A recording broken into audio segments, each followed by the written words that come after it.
What is going on, everyone?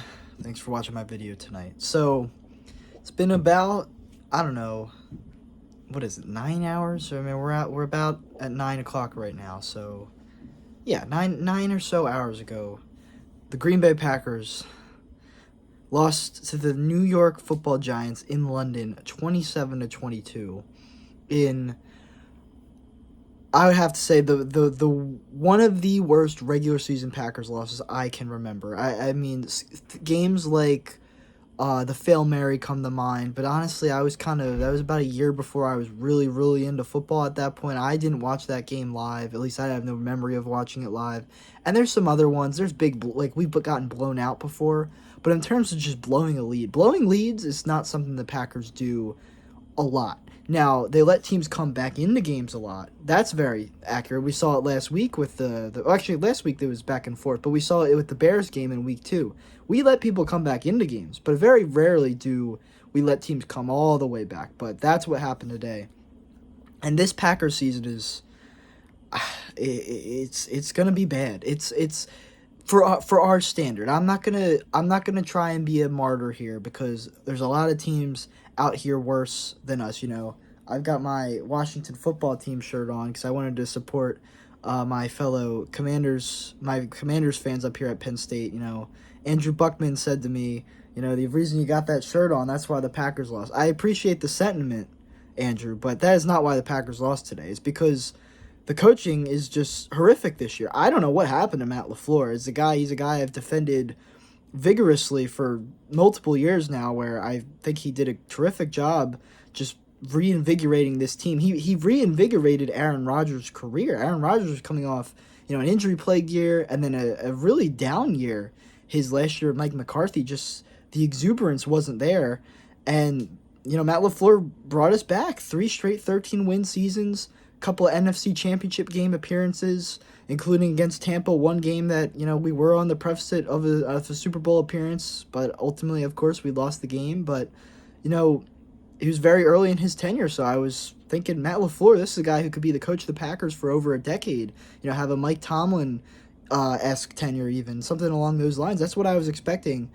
And yet, through a month of this season, I'm starting to have some doubts about if that's possible because, we lose Nathaniel Hackett to the Broncos, and I know he's doing terrible, but supposedly he's the guy who's designed the plays last year, and LaFleur would just implement them, and obviously Rodgers has, some input on what goes on the field as well, but Matt LaFleur has been calling a terrible game pretty much every week of the season this year. I mean, the run game is, I think, by far the biggest problem with the Packers right now is that we don't know how to use either of our extremely talented backs. I think last season we did know how to use them, which is why I don't really get why this year it's such an issue, because we're kind of using them in very weird ways. I mean, Aaron Jones, to me, I thought could have been an 80 to 90 catch guy this season with the departure of Devontae Adams. And I know Romeo Doubs has broken out. I know Randall Cobb, who had a great game today. I know he's shown he's got some stuff left in the tank. So I know, the receivers still have to catch passes, of course.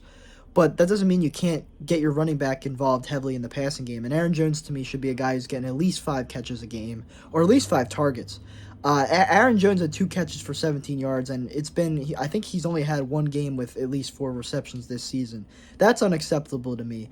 I also don't understand why A.J. Dillon, who is a mammoth of a man at running back, he's one of the best power runners in the league, in my opinion, just because of how big he is. And he's just shredded. He's got all the muscle in the world, and he can definitely plow through people, and he does that. But to give him 6 carries today, and I understand he doesn't get that few every game, but A.J. Dillon should be our guy in short yardage no matter what. Aaron Jones already has been the goal line back a lot, and I know he is a touchdown machine, but I also think A.J. Dillon should get some goal line looks. But that was a minor problem. But today that problem was, tripled because A.J. Dillon just wasn't getting touches in general.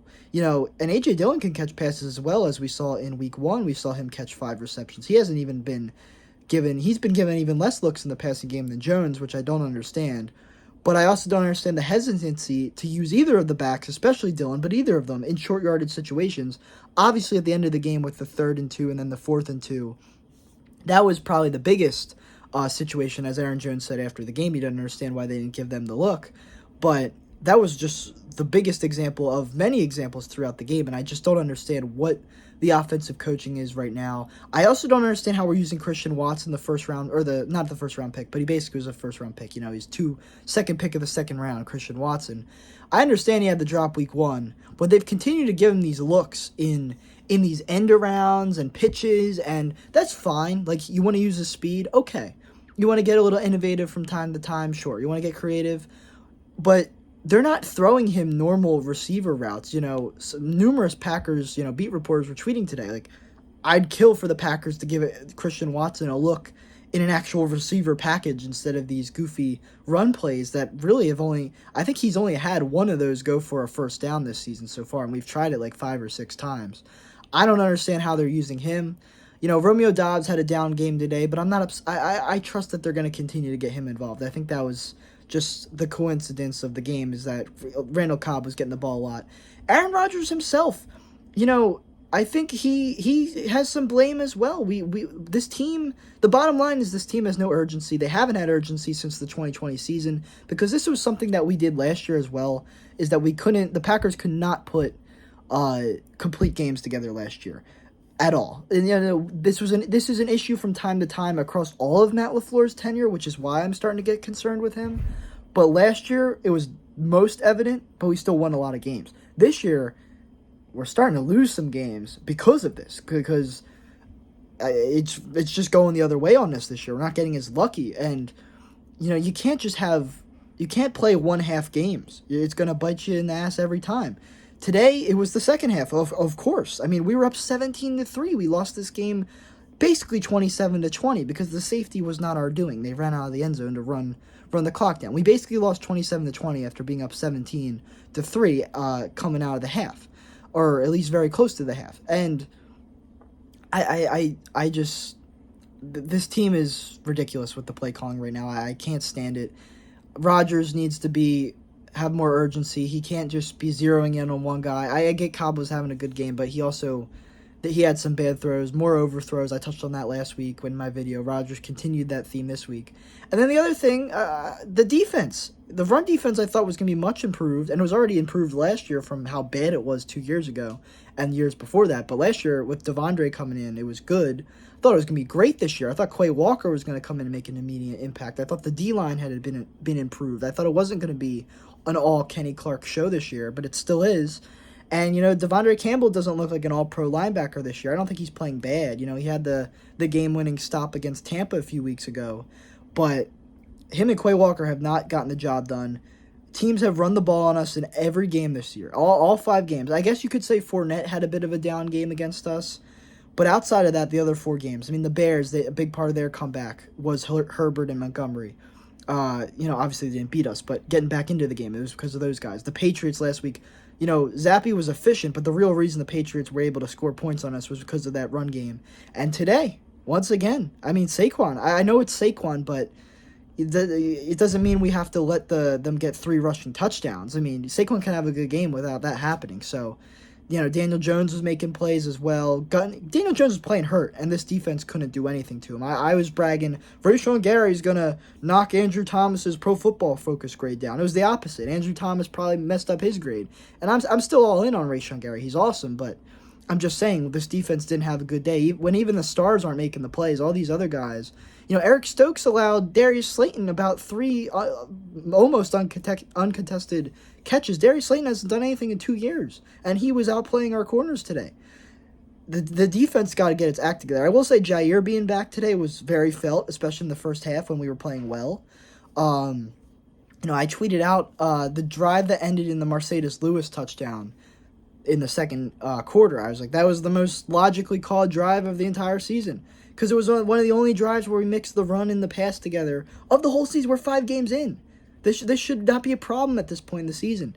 So, and LaFleur's pissing me off because I still think I don't want him fired or anything. At least assuming not this year. I mean, maybe this is a warning sign that maybe he's not going to be here. Like I said, for a decade. Maybe he only has a couple more years left here. But I'm not saying fire him tomorrow. Absolutely not. But I'm tired of his excuses. It's just like, oh yeah, we should have done this. We should have used the run game more. We should be more urgent. We can't keep having these games where we only play hard for one half. Well, you're saying it, but you're not implementing it. You're not implementing it. The players aren't implementing it. You know, right now I'm not blaming one person. I think the blame is shared with everyone. Joe Barry as the defensive coordinator, I think he's done a really bad job. Jair Alexander's pretty much, not called him out by name, not come at him, but if you read between the lines, he's come at Joe Barry's play calling multiple times this year. Joe Barry is not taking risks. That's a big thing. People are saying he just the looks he gives. This team we're just playing soft. We're like, oh yeah, come run on us, please. And we're inviting you to go on 80-yard drives because we're up. We're up 2 touchdowns, so we think we're fine.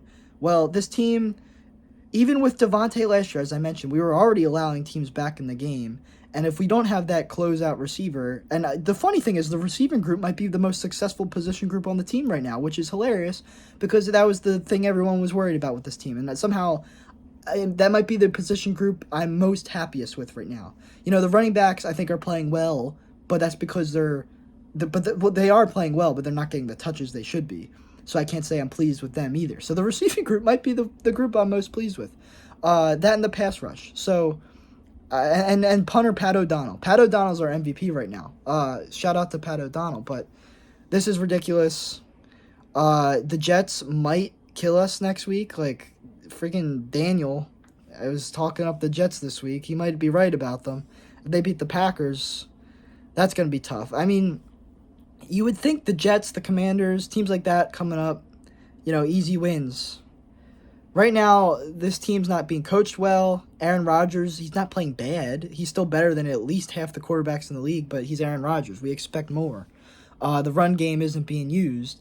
And, if even Stokes and Douglas, who started good this season, but the last couple games, they've fizzled out. And just to wrap up here, putting our wins in perspective, we're 3-2. This could easily be at a 1-4 team. Now, you can say that about pretty much our entire division. I think the NFC North, I know the Vikings are 4-1, but they're kind of the opposite of us. I think they've gotten lucky in some games more than we have.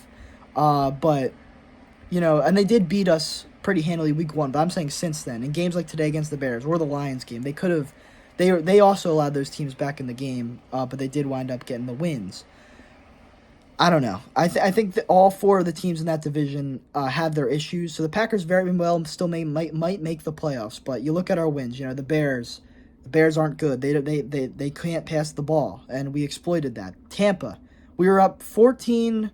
We won 14-12, but Tampa had that drive. They almost tied it and sent it to overtime.